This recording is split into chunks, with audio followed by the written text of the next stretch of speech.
Do you ever think about the fact that Caitlin, a super intelligent detective, has lost every single argument she's ever gotten into with Vi, and Vi, the capable brawler, has lost every single physical altercation she's gotten into with Cait? This one's going to be a journey today, guys, because we're gonna cover every part of the emotional spectrum. I'm sorry in advance. But yeah, this particular little detail is probably one of my favorite things about the two of them, besides the fact that they're so in love with each other, it makes them stupid. Just kind of run through the series of events in your head again, right? Like, in what mad world would I ever trust you? Breaks her immediately out of prison. Makes her chase her down from the upper to the undercity, nearly like making her fall. My sister could do that when she was 7. What's up with you? Silence. In the Firelight's hideout, why didn't you tell me what that glowing stone was? It's like, I'm telling you the truth. Bullshit. Shut down instantly. I mean, the oil and water argument, right? Vi absolutely wins that one because Caitlin didn't put up a fight. Vi gets Cait to stop the entire Enforcer Legion invading the Undercity. Even if it resolved poorly, the end of the whole, like, chasing Jinx down thing, like, everyone, including Caitlin, knew Vi won that argument as well. Time and time and time again, just nothing. She just immediately cuts out the gigantic legs that Caitlin is standing on. Meanwhile, the one time that they do actually get into a fight, Caitlin just sauces her. Just triple clock with the rifle followed by the judo throw like Vi was just ragdolling. Right, I've let you laugh too long.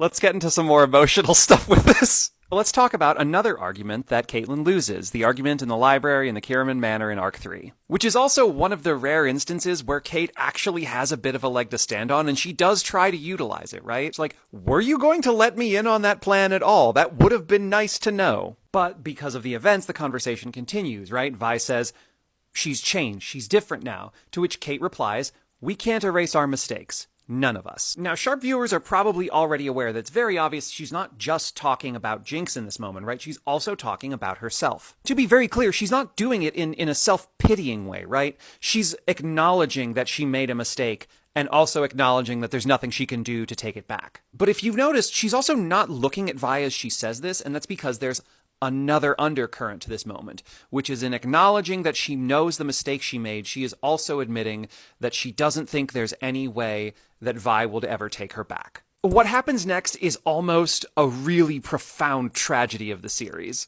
Vi, in a bit of a huff, says, and who gets to decide that? Which Caitlin correctly interprets as being about Jinx. What Caitlin misses is the undertone of that. Vi has always been so good at picking up other people's emotional states. It's part of being a protector. And it's doubly so because she knows Caitlin very well. The second thing that she is saying there is, you don't get to decide that for me. You don't get to have a say in whether or not I forgive you. With the added implied layer that she already had. But Caitlin missed this.